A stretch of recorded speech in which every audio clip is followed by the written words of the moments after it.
We all know collections are the way to go when it comes to earnings, but just because you spent millions of UPIX on an ultra rare collection doesn't necessarily mean that you're going to be earning millions and metric tons of UPIX from it.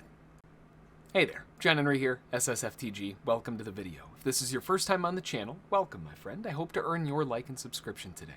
I absolutely love stacking my collections. I know it doesn't necessarily look like it with my 19 blue chips and my 7 purple chips, but really for me, this isn't about bragging rights. I'm not out to get a huge stack of chips or anything like that. That's just not my game. It's about the quality of the earnings that they provide, and those are the ones that I like keeping around to make sure that they keep earning. Now, to ensure that I am, really earning a sufficient amount in terms of a collection property, all of them that stay in my collection have to have what I call an ECR rating of 0.01 or higher. An ECR, that stands for the earnings to cost ratio.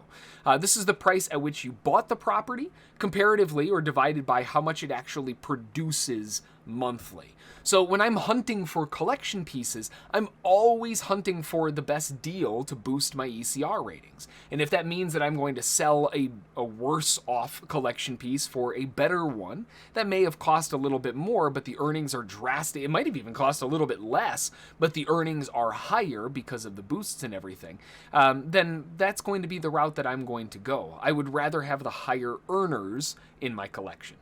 Here is my spreadsheet with some of my different collections and how much I bought them for and how much they earn, and this is where we break down the ECR. The ECR is this F column here, and effectively all it is, it's really easy, it's E42 divided by C42, right? So the monthly earnings divided by the purchase price. Really straightforward math here. But what I'm looking for is an earnings of higher than 0.01. The higher, the better, because that means that it was, well, the maximum earnings, basically.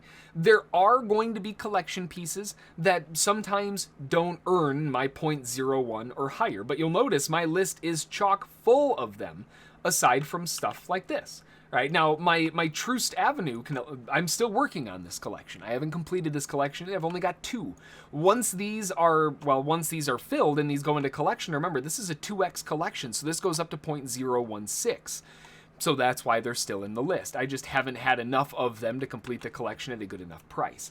But there are going to be other ones on the list that don't meet the criteria, like my Sunset collection. My Sunset collection, this is one that I bought for other reasons. I bought my Sunset collection take part in the Sunset 2.0 property build-up thing. And, well, I don't plan on ever selling them. They're going to be in my collection forever, and that doesn't really I don't plan on changing that one. I have enough to throw in a collection, so I might as well, but I didn't buy them to fulfill the collection. It's obviously still in a collection, so it's on the list, but those are the only ones on the list that are going to have bad earnings. And you'll notice the other ones that do have bad earnings, I've got marked in orange, and that's because they are actively for sale. They do not fit my 0.01 criteria. Axe them. I don't want them anymore, right? It's not that they're bad properties. It's just that's not my jam. I'm not going for chip stacks. I'm going for earnings. That's why I play this in the first place. So like I said, this doesn't mean that I don't buy bad ECR properties, right? I have quite a few of them, actually, but a good example, like I said, is my Sunset collection, but I bought those for a different reason. Those have a different intrinsic value.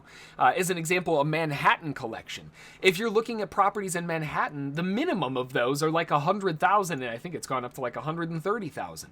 But if we look at the actual properties, the properties in Manhattan are so teeny tiny that they're not going to earn hardly anything. Actually, Harlem is a collection. Let's look at, where's Harlem? There it is. Let's go in here real quick, and we'll look at some of these properties. Now here, I'll just grab a general look. $150 is the cheapest one. So we'll go over to here, and we'll look at the actual earnings. This bad boy in the purple collection is going to earn a whopping 53 UPIX. This obviously is not a collection piece that you're going to be holding on because it's in a collection.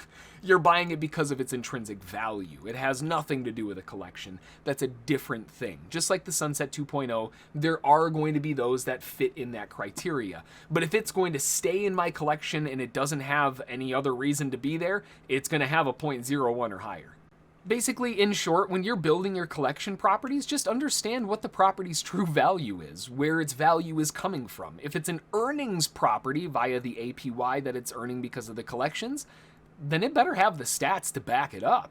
Otherwise, it's just going to get sold, right? It doesn't have any place in my collection. However, if you're buying it for other reasons, then sure, it can hang out there. I hope this guide helps you in understanding the earning structure of your properties and kind of how they stack up in kind of the intrinsic value behind them and where the value is actually coming from. I measure mine in ECR, but others don't pay attention to it and they go straight for the bragging rights. Look how many chips I have. That's fine too, right? Whatever your goal is, that's what you gun for. What is your goal, by the way? What is your approach? Drop it in the comments. I always love hearing it. Do you go heavy for those earnings properties, a little bit more focused like I try to, or do you go for the bling? That's always kind of fun too.